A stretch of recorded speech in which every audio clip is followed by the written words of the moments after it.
What's going on, everybody? This is the Objective Jerk, and I'm said Jerk. Welcome to another exciting episode of the Objective Jerk.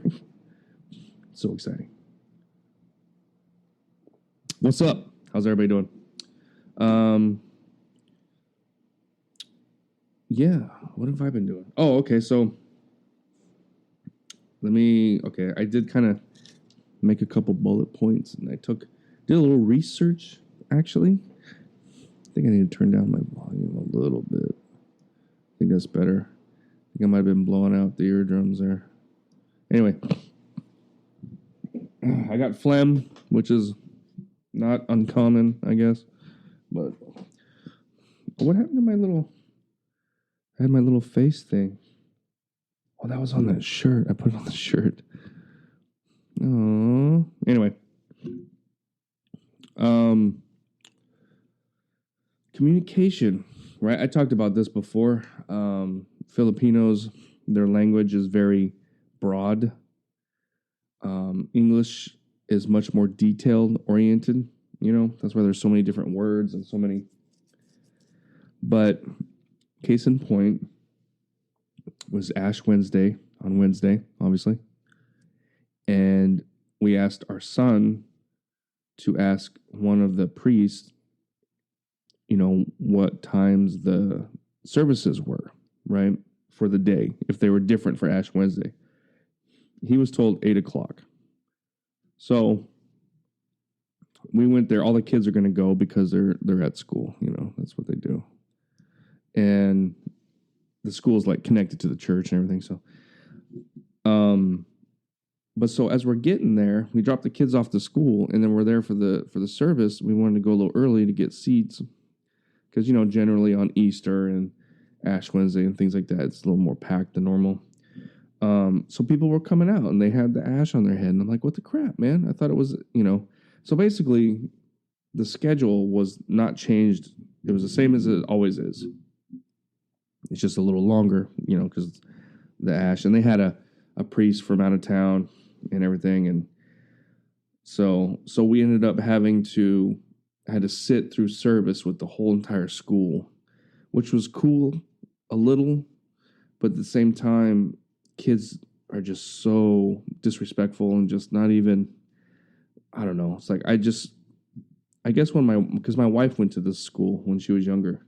And back then they had the nuns with the rulers and the sticks and to maintain order and discipline. They don't have that now. Kids are like talking and just doing all kinds of. It was just kind of annoying. And my wife had to turn around and tell this girl to shut up because the priest was talking. I mean, you can't really hear it. You know, I hear some stuff. It's not, but that's not the point. You know, you keep your mouth shut. You pay attention.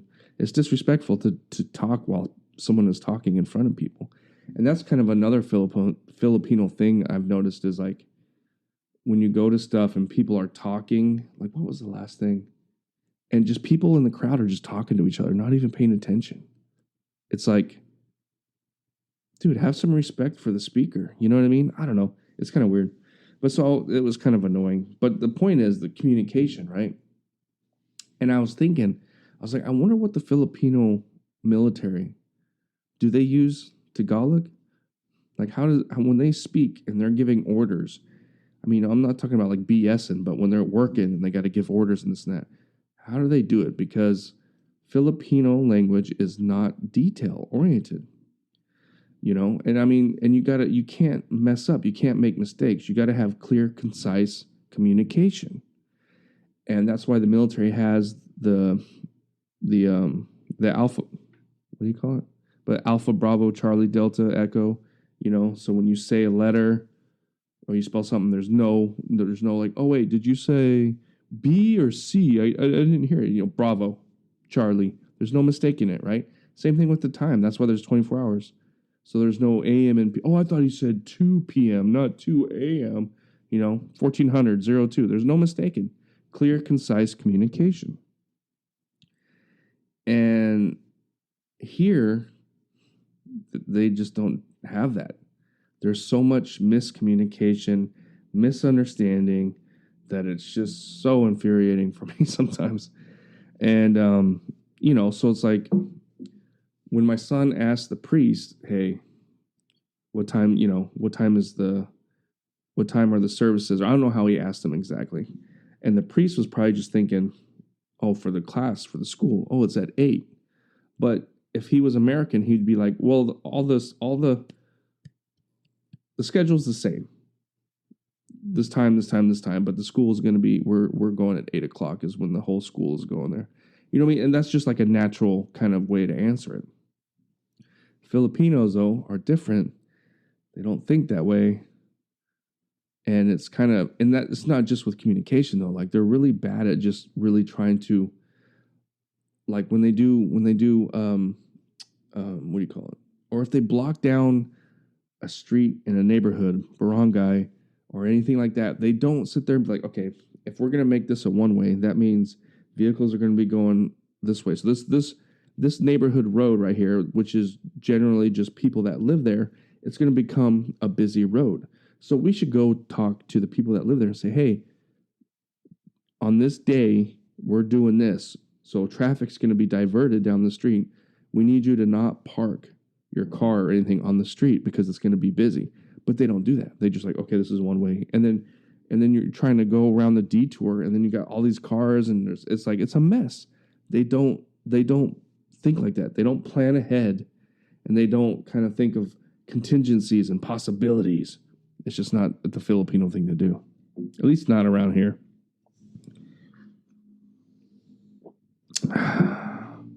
Americans suck too sometimes. I feel like I'm always picking on the Filipinos. But yeah, so I mean, it was my first Ash Wednesday, which was cool. I remember when we were sitting there, they were doing the rosary. Like they pray, they do the, we don't have the rosary. I need to start bringing the rosary. But anyway, so they do it over the speaker, so you're sitting there at the not the podium, but the thing that you kneel on. The heck is it called? Anyway, and so I was sitting there and I'm just like listening to and kind of going along, and all of a sudden I hear tap my shoulder. He's like, "Hey, how you doing?" And it was like the priest, like the visiting important priest guy, and it kind of scared me for a second because I was sitting there, and it was like, "What the So, but he was like, "Oh, hi," but then it's like, that's nice and all, but I kind of feel like it's like, oh, it's a foreigner, so I'm gonna make sure I say hi to him. I don't know. I mean, it's nice, but then I'm not much of an attention seeker, so it kind of makes me uncomfortable a little. But anyway, every once in a great while, I'm down for it. But most of the time, I'm like, don't talk to me. I don't know. But so there was that, and then the bike. Man, I went through some shit with that bike. I'm finally done with my bike. I should take pictures of it. Maybe I'll put pictures on here.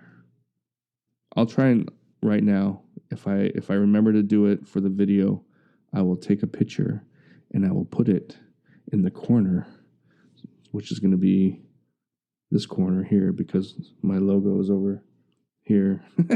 Anyway, so it's an older specialized hard rock bike, nothing fancy. Aluminum, steel, whatever, composite, not composite. It's like aluminum, but with steel, so it's light, but it's still strong. I've had everything replaced on it, and I just put a new drivetrain on the bike, all Shimano parts. The cheaper one, Shimano, but it's still good. So that means the crank set, which is the pedals, and the crank, the part set the pedal goes to, and then the bottom bracket inside that spins, that whole thing had to replace, and I actually did that, no problems. Watching YouTube, I got my tool set. I'm all excited to use my tools, and God, I keep seeing I'm looking at my volume, and it looks like I hope I'm not blowing out your speakers or your ears. I think it'll when I process it, it'll help a little, hopefully. Let me know. If you find this too loud, let me know. I'm trying to get it so I'm not making out with the microphone, but it still sounds, I can talk To me, it sounds good. So I don't know. We'll find out. But anyway, so I did that, and then I wasn't 100% sure with my cassette and the hub in the back. Like I was like, man, I think the hub is damaged, but I wasn't sure until I did my crank set because I didn't know if the bottom bracket was the hub or not. And then once I opened it and I started doing it, I'm like, okay, this is for the crank set. So that means, crap, I'm going to have to buy a hub possibly. So I take, because I didn't really mess with anything until I had everything and I was going to watch the videos. So I was just kind of visually looking at it. So as I took everything apart, I'm like, crap, the hub. I need a new hub, right? And so I first I reached out to the guy that I ordered my drivetrain from. He didn't have any, but he helped me out, like, as far as picking, like, a good brand. Because that was kind of the problem I was running into before was I'm an aggressive rider. I'm not like one of those guys that does crazy jumps, and I'm not like that aggressive, but I'm aggressive. I like trails. I like going downhill, going over jumps, and, stuff like that. And I'm a big dude. I'm like 230 pounds. Big, meaning fat. But so I need, stuff. And I was getting, I think, things local that were cheaper and were not good. They didn't fit my weight and my style of riding. These were components for just mainly going down through the park and street ride. You know what I mean?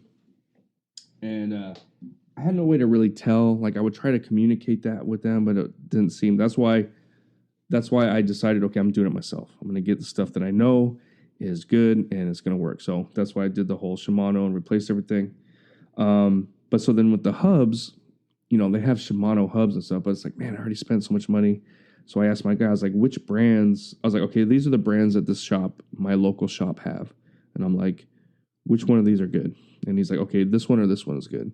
And then I got the price. I was like, are these prices good? He's like, yeah, that's good. So I was like, okay, cool. That's what I'm going to do. So, I went took my wheels with me yesterday, went to the bike shop, and originally I was going to do it myself. I was going to undo the spokes and just buy the hubs and do it myself, figure it out.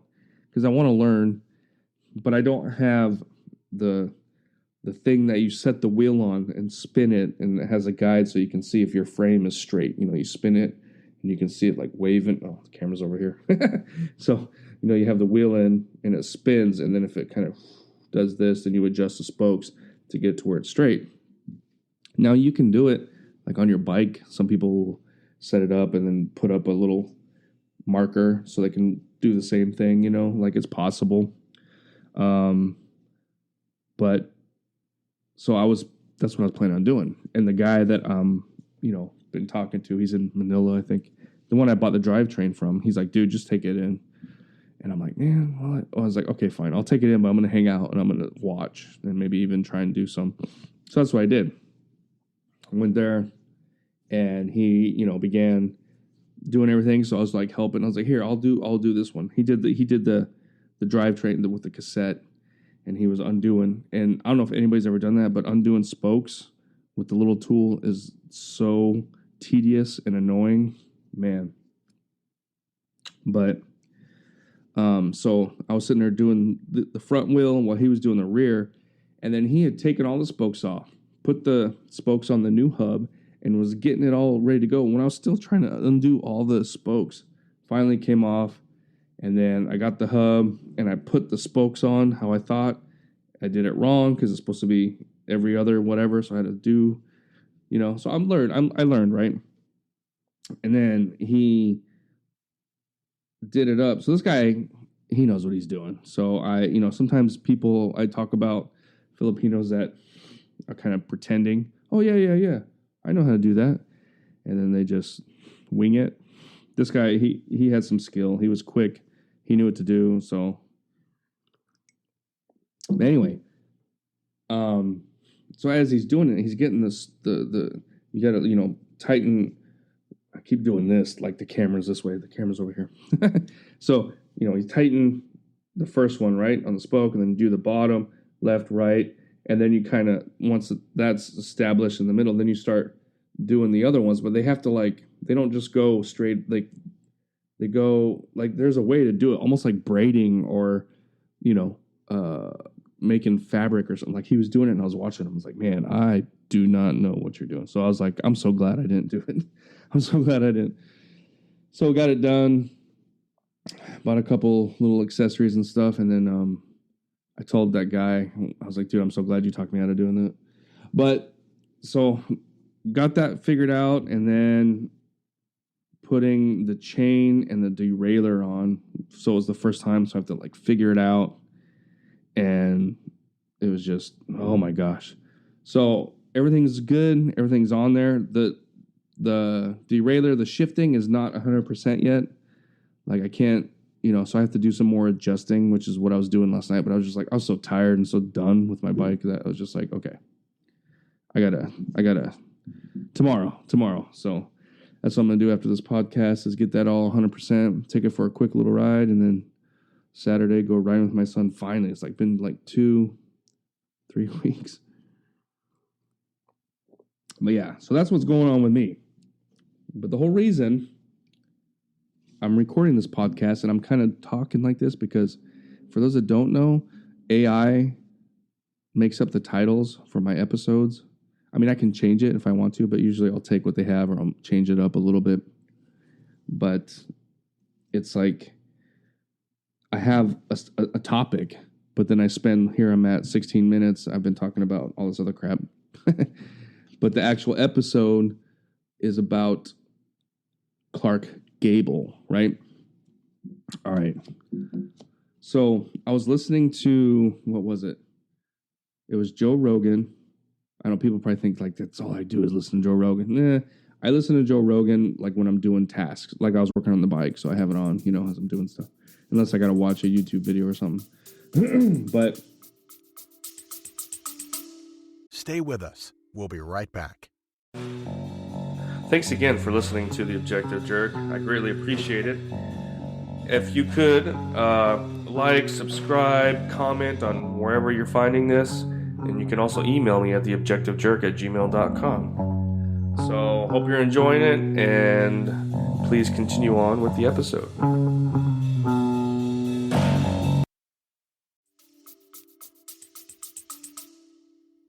Who's he talking to? I don't remember who he's talking to, but they were talking about stories of like, hey, you heard about the Golden Age movie actor that hit and killed somebody, and then someone else took the rap for it. The studio had someone else do it so he wouldn't go to jail or something like that,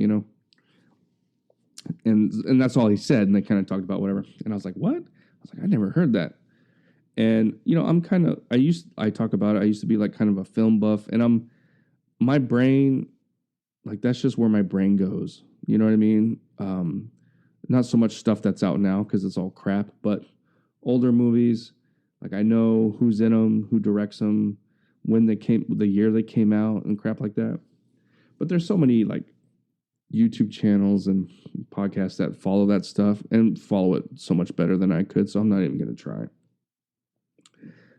But like I do find it, like if I'm watching a movie or after I watch a movie, even if like it's an older movie and I've done it before, I pull up Wikipedia and I just research about it, or and plus other stories, and then it's like, and then you go like, oh, so and so have murdered somebody, they had whatever. Then you just kind of go down that whatever. So that's kind of like a like a, I don't know what you call it, not a hobby, but it's just like it's a thing I do. So I've kind of heard a lot.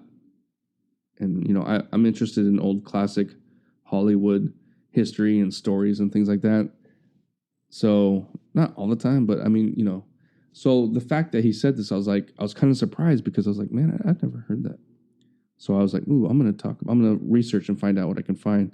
And that's what I'm going to talk about on my next podcast. And here it is, 20 minutes, and I haven't even started talking about it yet. All right. Well, anyway, so, and there's not as much information on it as I thought. I mean, there is information, but it's like so on the podcast, on the podcast, he didn't say who it was. He was like Clark Gable or Gary Cooper or whoever, those big actors back in the day. So it took me a minute to figure out which one it was. So it was Clark Gable. I was looking up Gary Cooper, Cary Grant, stuff like that. But Clark Gable, who he was in Gone with the Wind. That's the only thing I know.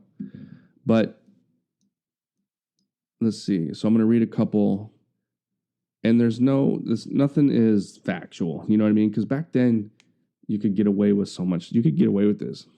And I think I'm not saying it did happen, but it was completely possible. You know what I mean? I think it totally could have. There's no way to say if it did, but I guess he was a pretty big drinker, so.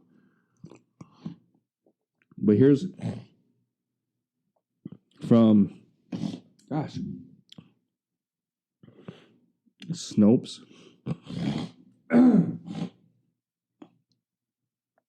Did I take? Yeah, okay. Let's see. So, did Clark Gable kill a pedestrian while drunk driving? So this is the conspiracy, the whatever. So this was published in 2002. It says, rumor holds that the MGM star. See, back in the day, if you don't know, actors had contracts with studios. So they made films for only those studios. That doesn't really happen. I mean, it's still kind of people do sort of do that. They will sign a contract and maybe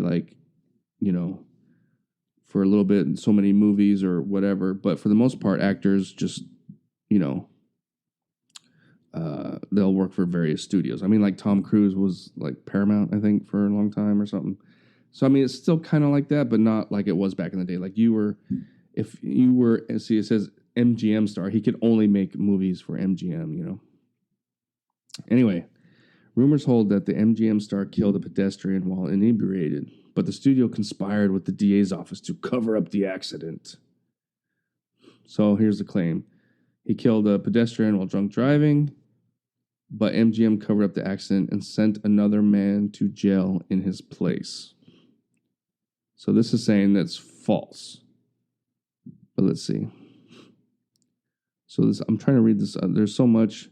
They're kind of talking about like how just me. Through the process. Okay, so let's see. When a drunken Gable hit and killed a pedestrian. So this is like the accusation, I guess.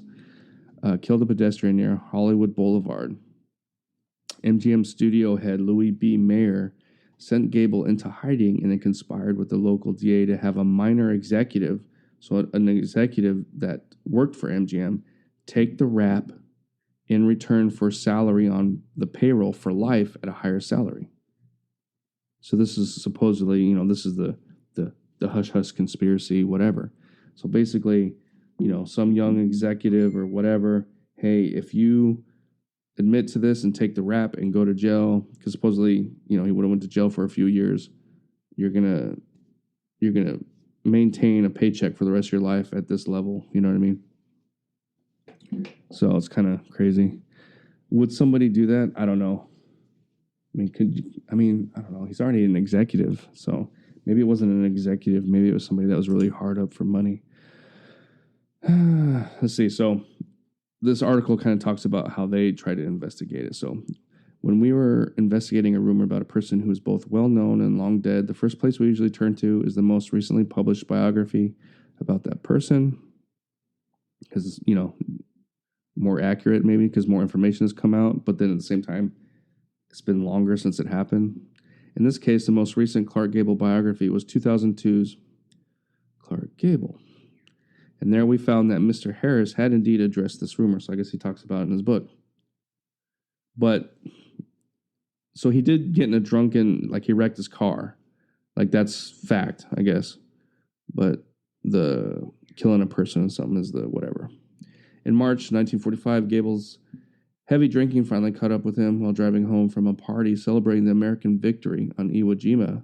He lost control of the car as he passed through the Bristol Circle, a dense tree-filled traffic island on Sunset Boulevard in residential Brentwood in West Los Angeles. It being around 4 o'clock in the morning, there may have been no eyewitnesses to what actually happened, but MGM publicist and security chief Whitey Hendry. Whitey. You see that sometimes. Somebody's name is Whitey. That's crazy. I want to see a black dude named Whitey. Whitey Johnson. Anyway, well, I guess Whitey Boulder. His name is Whitey too, huh? Anyway, all right. Got to the accident scene before it was reported to the police or the press. But so, how'd that happen? Think about that. People don't have cell phones back then. Some people didn't even have phones. You know what I mean? I think most people did by then, but somebody had to have been in the car with him. And then maybe he left to make the phone call or something. Because, I don't know. But anyway, so Howard Strickler later claimed that Gable crashed into a tree on the front lawn of Harry Friedman, a talent agent for MCA. According to Strickling, Friedman knew enough about the industry's penchant for secrecy to phone MGM instead of the cops. Well, that just answered my question right there. See, I didn't read this. I did like a quick scan through but anyway. It wouldn't have been good if a photographer arrived and snapped Clark Gable lying on the lawn covered with blood and his car all cracked up. After a studio doctor arrived to patch up Gable, he was taken to Cedars of Lebanon Hospital and the wrecked car was quickly towed away. At the hospital, Gable required 10 stitches for the head and shoulder wounds and was detained for observation. He was in a drunken stupor and kept threatening to walk out. Oh, man. I've had to deal with so many drunk people.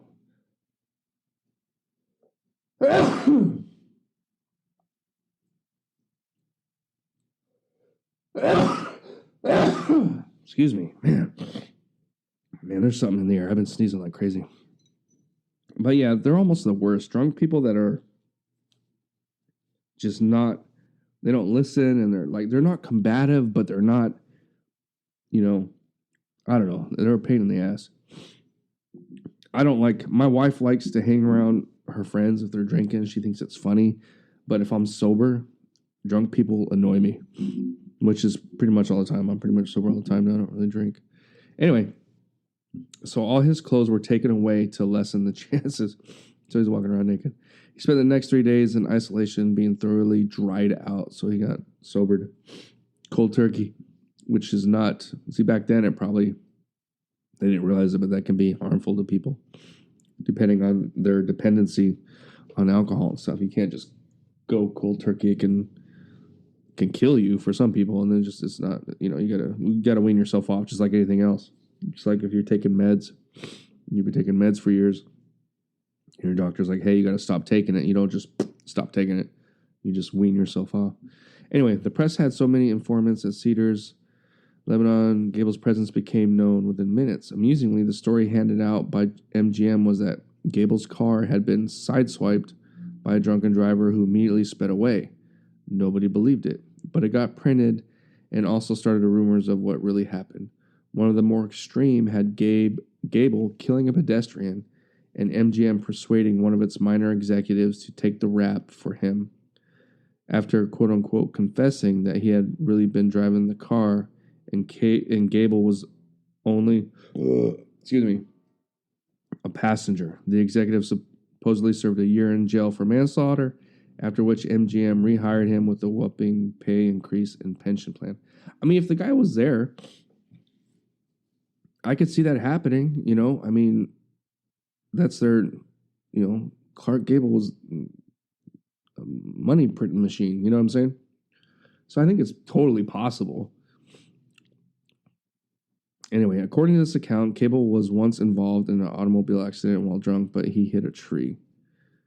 And he injured no one but himself. While MGM did feed reporters a story about Gable having been forced off the road by another car in order to head off the unflattering publicity about his drunkenness, there was no pedestrian whose death needed to be hushed by a pliant press. And I guess you would be able to find that out if somebody died, death certificate maybe. I don't think they could cover up that somebody... if somebody who's actually a detective or, whatever, not a detective, but they could go to and look up the records and find out if people died on that because they got the date and everything. Did somebody die on that date or around that date? Whatever, I'm sure it'd be. Well, let's see if something comes up, but I don't think so. We won't want to dismiss rumors based on a single source, however, especially since in this case, the referenced biography provided no footnote or endnotes to indicate the source of the author's information. I mean, it's a biography, though, so, I mean, it's basically, biographies are propaganda. They're either, they talk about how great they were, or they sit there and they're unauthorized biography and it just attacks them and stuff, Not all of them. I mean, some people like Nikki Sixx, his Dirt one or whatever, that was pretty telling. And I mean, he probably didn't even tell everything either, too. Not surprisingly, there has never been a credible validation of Gable's hit and run story. The only recorded episode in Gable's life that bears any resemblance occurred on June 20th, 1933, when he drunkenly ran his Duesenberg into a tree. According to the Los Angeles Examiner, he was on his way to visit Strickland when he misjudged the driveway and piled right into a large eucalyptus. Well, so that sounds like that's what happened. This is 1933, though. According to the Examiner, Strickland rushed Gable to see center to that he had swerved to avoid a drunk driver traveling in opposite direction, apparently to hide Gable's own intoxication. And just to make sure that the public felt sorry for him, Strickland forced him to stay in the hospital for an entire week. Gable's mysterious hospital stay in 1933 seems to be the real basis of the rumor. Yet even that is of questionable origin. In fact, it's likely that Strickland made up the story about crashing into the tree to hide something else, something slightly more embarrassing. According to his biographer, the real reason for Gable's secretive hospital stay was to get cosmetic surgery on his famously large ears and tobacco-stained teeth, and he didn't want anyone to know about it. I mean, I guess that's possible too. But, so this one's talking about the Strickland guy, and it's 1933. But then, okay, so did he get in a car accident? 1945? Like, what happened?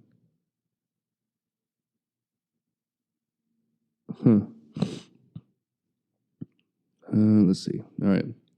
Now we were confronted with a legend. According to this version, blah, blah, blah.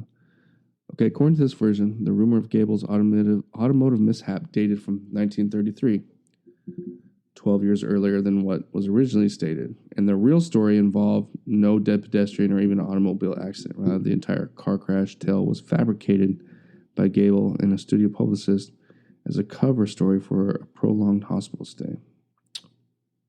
All right. So this one, right away, a few problems with this account jumped out at us. Let's see.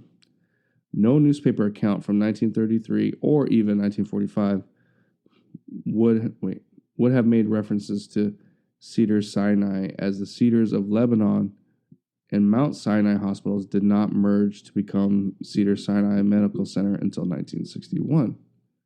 The story given that Gable and the MGM publicist Howard Strickland fabricated a story about an automobile accident to prevent their bosses from knowing Gable had really sneaked away. Yeah, why would he care if the studio heads? They would probably be the ones, dude, you need to trim those ears and fix those teeth. Quit smoking.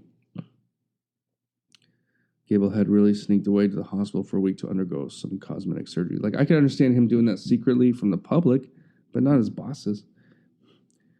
Could anyone really believe Gable's MGM employers, upon hearing that one of their stars had been seriously injured in an automobile accident, wouldn't immediately send someone over to the hospital to check on his condition and investigate what had happened to him?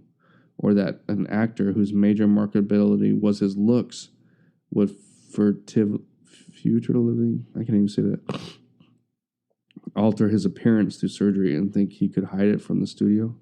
It's just his ears. I don't know. Improbable as this information might be, Mr. Young at least mentioned the source.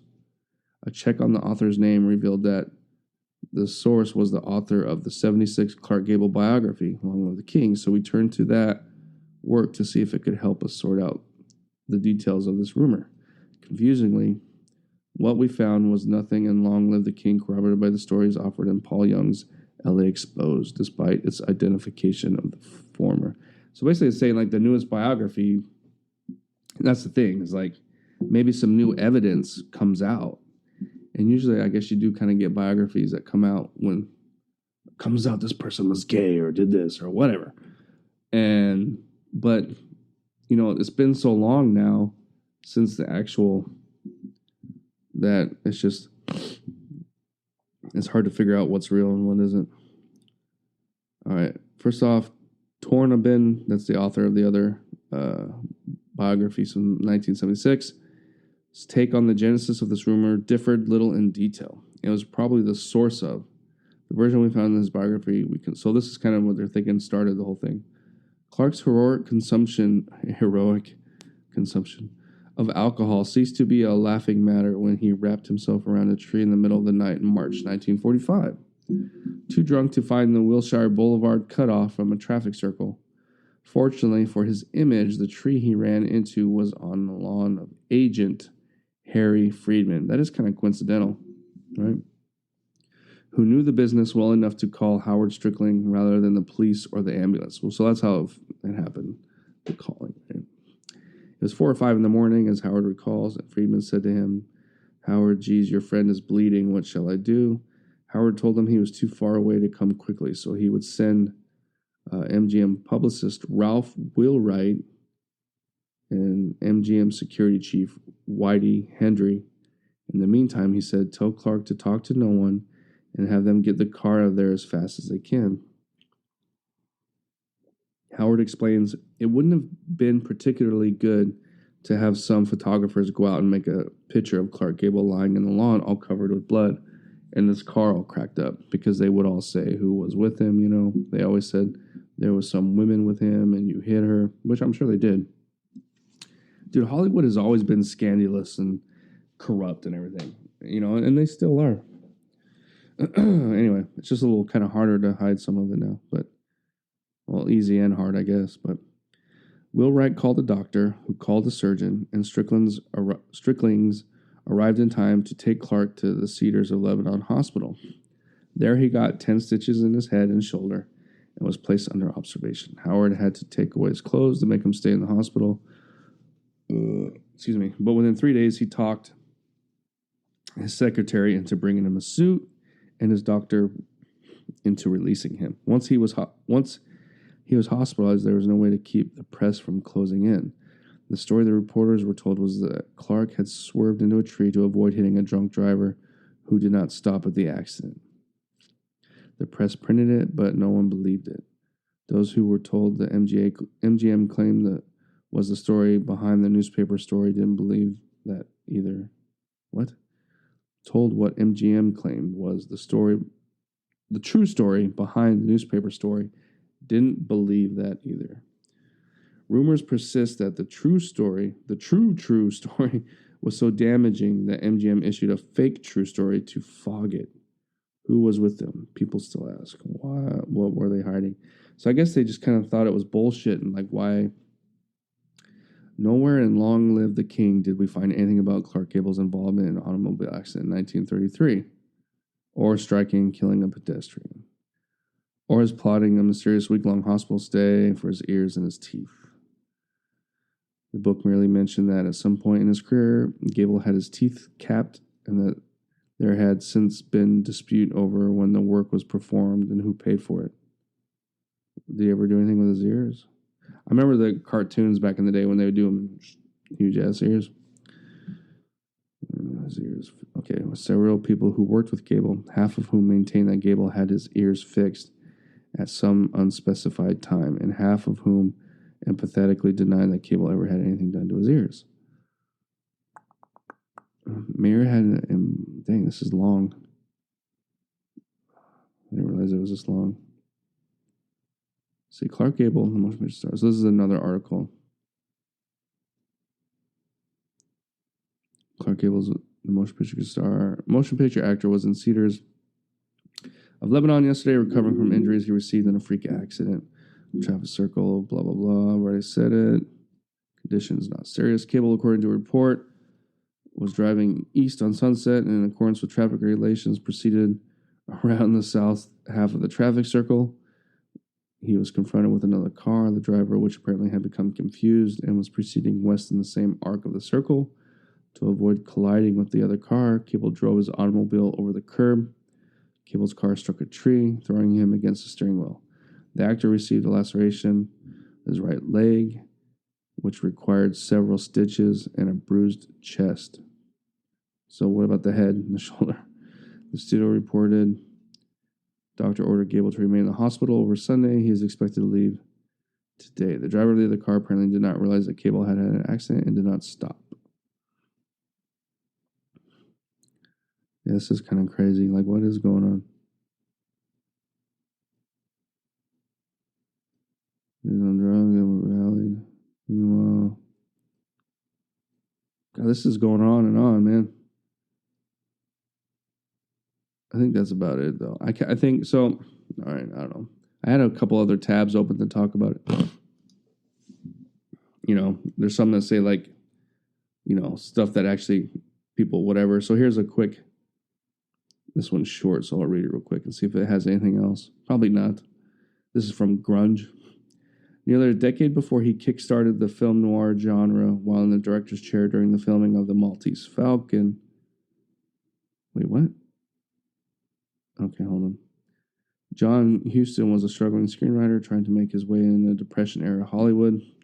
Huston had also developed quite a reputation of drinking too much and had several drunken incidences while behind the wheel of the car. According to Cracked, the Prisoner director had been jailed after he rammed his vehicle into a parked car while intoxicated. After 2 strikes, it wouldn't. Rumor was spread that it was Clark. Oh, so did he do it? So he hit somebody. The woman that. Oh, okay, crap. Okay. Barreling down a boulevard when a pedestrian suddenly walked down in front of his car. The woman, later identified as Brazilian dancer Tosca Rulian, had emerged from in between 2 parked cars and was immediately struck by Huston, whatever. Rulian was bounced off the windshield and thrown an estimated 30 feet. Huston responded by slamming on his brakes, narrowly avoiding running her over. But the damage had been done. Did she die? I'll have to look that up. Dang it. Huston was fully exonerated by a grand jury. However, he had been sober and he wasn't speeding, and Rulian jaywalked in front of him. The tragedy would soon begin a conspiracy theory that Huston wasn't at the wheel but was covering for another.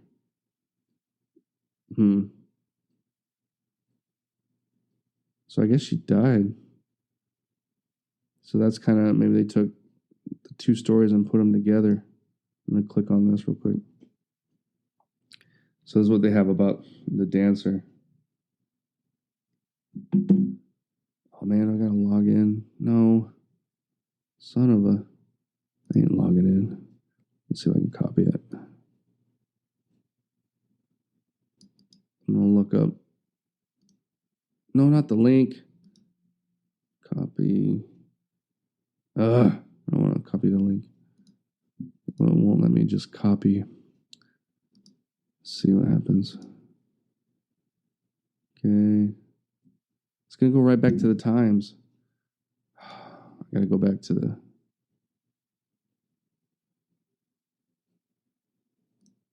Let me see. Come on. Where's it at? So, Tosca Rulian. I'm going to have to just spell it out, but I suck at remembering and spelling. Like, I never remember people's names. So I like copy and paste. Tosca. See, it's not going to bring it up because, oh, there we go. Tosca Rulian death. Let's see. Man, so he did kill her. Probably was drinking. All right, I'm just going to read up on this a little bit. So, there was so much, you know, shady stuff going on and covering up in Hollywood back then that this would not surprise me. I'm kind of thinking it didn't happen, at least with Clark. Yeah, I don't think it happened. It doesn't seem like it. But if it did, I wouldn't be surprised, you know. And what's crazy is, like, you know, back then, you know, I always talk about how here in the Philippines reminds me of how I would picture living in the States in the 40s and 50s, right? I mean, again, obviously we have cars, air conditioning, Wi-Fi, internet, all that kind of stuff. But everything else kind of is old school. And like people with money will kill someone on the road and it's their fault, but they just pay the family some money and everything's good. Like it happens all the time. Like I personally know somebody. I mean, I don't know him, but I've met him a few times. And yeah, so he accidentally killed a kid, and they have money, so they paid the family, everything's good. It's like, you should still maybe, I mean, it kind of seemed like he was pulling into his house, and it kind of does seem like it was the kid's fault, so maybe it's the parent more so, but man, people here, I mean, I don't know how many people I've seen laying on the ground here because, people ride mopeds and, and me and my family, I don't know if I talked about this or not, but we went to dinner. This is a little while ago now.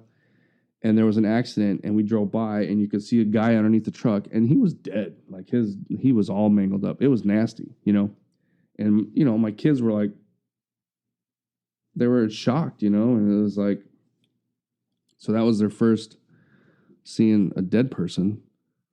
And it was pretty gruesome, So it happens here a lot because people are very reckless when they drive. And then the problem is you have some people drive reckless because they know they can get away with it. They just pay some money, everything's good. They don't have to go to jail.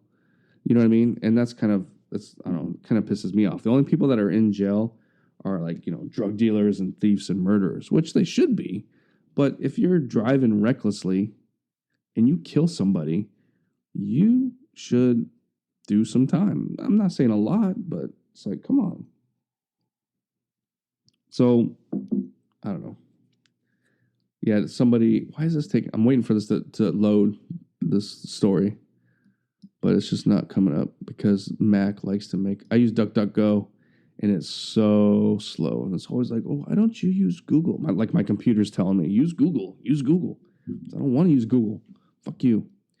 Anyway, let's see. Holy crap, 46 minutes. This is officially, I think, my longest episode. I don't even know if it's going to continue recording.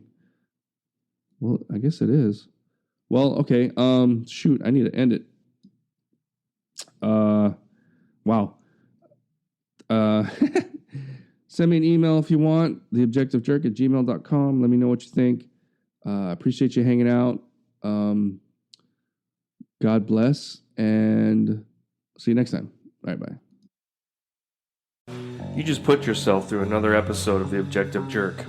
Thanks again for hanging out with me. Please email me at theobjectivejerk@gmail.com. Like, subscribe, comment, wherever you find this, follow. It all helps. But thanks again, and I'll see you next time.